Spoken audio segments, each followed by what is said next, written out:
This week, NASCAR is at Texas Motor Speedway on Friday, May 2nd through Sunday, May 4th of 2025. This week is the Cup Series Worth 400, the Xfinity Series Andy's Frozen Custard 300, and the Truck Series SpeedyCash.com 250. Last week, in the Xfinity Series Egg Pro 300 at Talladega, Connor Zilisch would go for the block on Jesse Love and spin out, hitting the inside wall very hard. The caution came out and NASCAR determined that Austin Hill was the winner over Jeb Burton. At the time of making this video, Burton is appealing the results as he believes he was in the lead over Hill. Do you think NASCAR got it correct? The dominant driver on the day, Jesse Love, was third.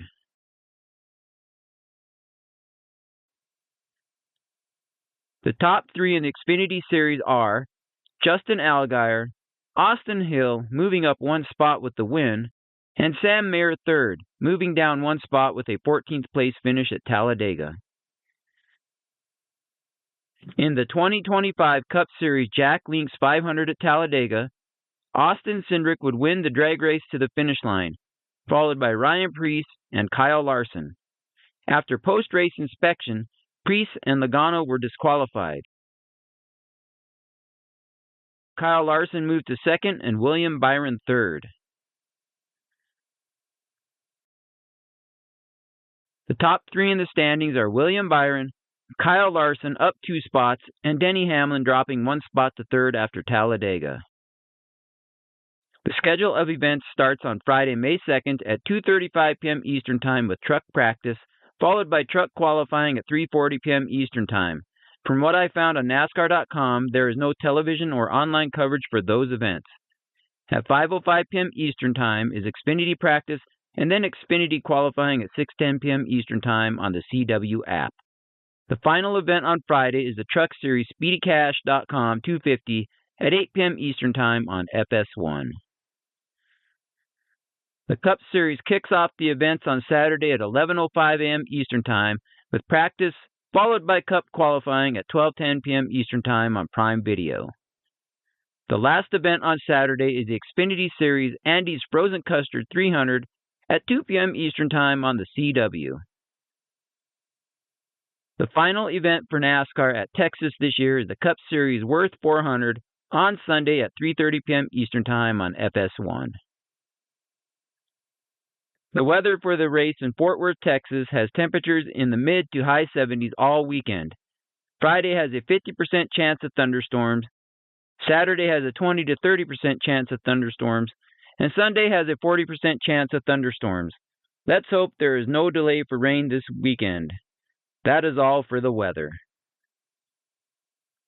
Last year, in the SpeedyCash.com 250 truck race, Kyle Busch beat Corey Heim for his 66th career win.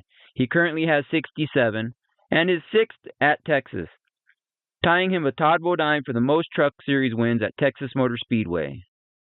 Corey Heim second and Nick Sanchez third. In the 2025 Truck Series SpeedyCash.com 250 at Texas Motor Speedway, Corey Heim is my pick to win. Kyle Busch is not in this year's race.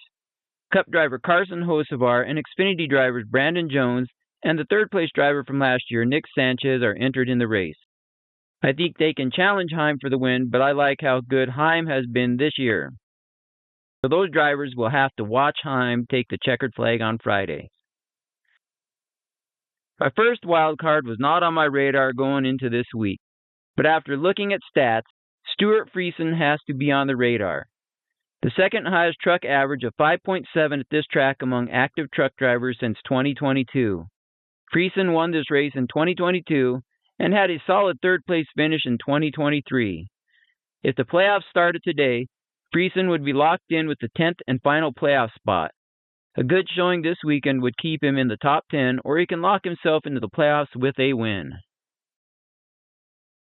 The final wild card is Cup driver Carson Hocevar. In the 2023 truck race at Texas, on the final lap, leaders Nick Sanchez and Zane Smith would get caught up in a wreck. Hocevar would be leading as the caution came out, giving him his first Truck Series victory. His only other truck race at this track was a 4th place finish in 2022. So a 2.5 average finish on this track in the trucks is very good, although it is only 2 races. He would go on to win one more race at Homestead and then moved up to the Cup Series last year. Good luck to all the truck racers on Friday. In the 2024 Andes Frozen Custard Xfinity race, the final lap of this race added to the super close finishes in NASCAR last year, as Ryan Sieg and Sam Mayer would drag race to the finish. Sam Mayer would end up winning by 2/1000ths of a second, as seen in the slowed down video. What a heartbreak for Ryan Sieg, as he is still looking for that first victory. Justin Allgaier was third. In the 2025 Xfinity Series Andes Frozen Custard 300, Sam Mayer is my predicted winner for the second straight year. Going back to last year's victory, Sam Mayer, from what I could find, is the only active driver with a win at Texas Motor Speedway. In the 4 races since February of 2022 at Texas, Mayer has 2 top 5 finishes and has only led a total of 5 laps. Mayer is currently 3rd in the overall standings.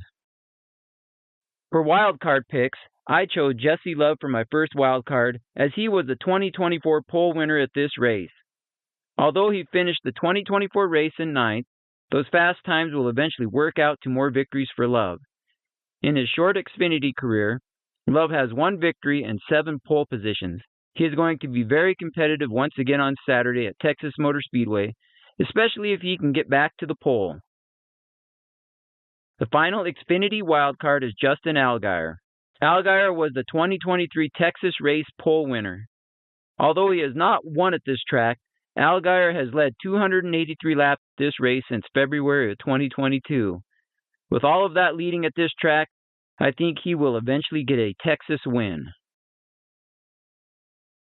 In the 2024 Cup Series Auto Trader Echo Park 400 at Texas Motor Speedway, Chase Elliott was leading on the last lap when Ross Chastain spun around and brought out the caution. This would give Elliott his only win of 2024. Brad Keselowski was 2nd and William Byron 3rd. In the 2025 Cup Series Worth 400 at Texas Motor Speedway, my pick to win this race is William Byron. Byron is the 2023 winner. In that race, with 7 to go, and in 3rd place, Byron would pass the 14 car of Briscoe and the 23 of Wallace to get the lead and never look back from there. Byron was also 3rd last year, and in his career on intermediate tracks, Byron is averaging a 13.9 finish with 6 wins. Currently 1st in the standings with an average finish on the season of 8.5. All good reasons to have him winning on Sunday. The second wild card is a former winner in Tyler Reddick.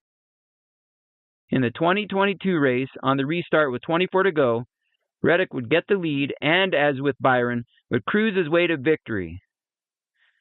Reddick also finished 4th last year. A career 11.7 finish on intermediate tracks with 2 intermediate track victories in his career.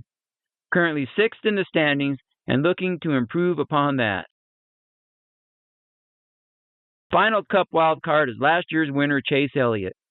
At Texas, Elliott has an average finish of 12.2 with an average start of 15.1. He has 7 top 10 finishes with 128 laps led. Can Chase win back-to-back races? Tune in to the race on Sunday at 3:30 p.m. Eastern Time on FS1 to find out. Considering the fact that I picked the last 3 winners in the Cup races, I think all 3 have a great chance of winning this weekend. Let me know who you think will win this weekend in any of the races, and as always, thanks for watching.